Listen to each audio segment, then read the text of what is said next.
Audacity will now just import those two files.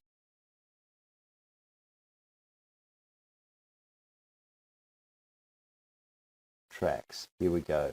So in the tracks menu, you notice down the very bottom, I've got ticked on sync lock tracks. Now this will become evident later why this is a really good idea. So by default, sync lock tracks is turned off. So if you could turn that on your version of Audacity, it'll stay on for here on in. And I'll give you an idea of why this is helpful. What I do is I add a new track, tracks, add new, I add a label track. Now a label track has a couple of different functions, but the one that we're using for at the moment is if we put it between these two tracks, then if we highlight and delete something from this track, then it won't be deleted in the other track. So what I would normally do is click on the file name itself, rename the track, and we'll call this one Louise so that we know whose recording is whose. And in order to give us a better look at the sound wave, we use hold down the control key on your keyboard and then press number 1.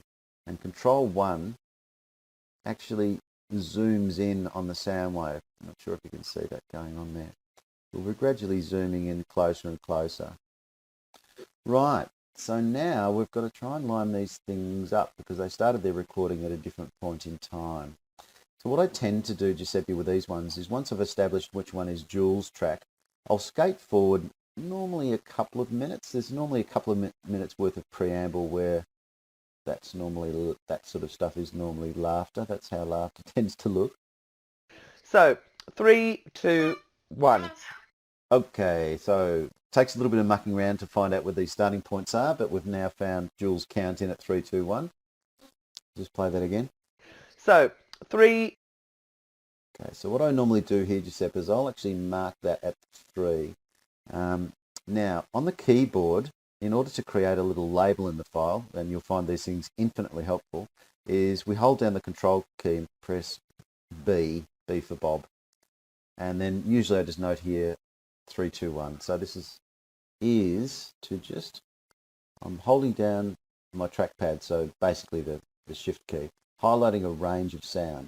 And I'm going to bring it pretty close.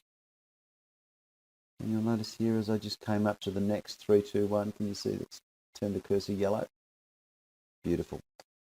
So I still can't quite hear Jules. I can't quite hear Jules in Louise's recording. So if I click on Louise here, she's got a little slider. So I can increase the gain on Louise's just temporarily so I can hear Jules a bit more clearly. I'll bring that up to about 25 decibels. And we do this by clicking in this little section to highlight.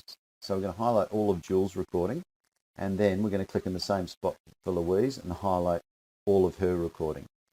So we need to set a limiter so that we just shave the top off Jules' volume. And this is another effect. Click the effects menu, then select L for limiter.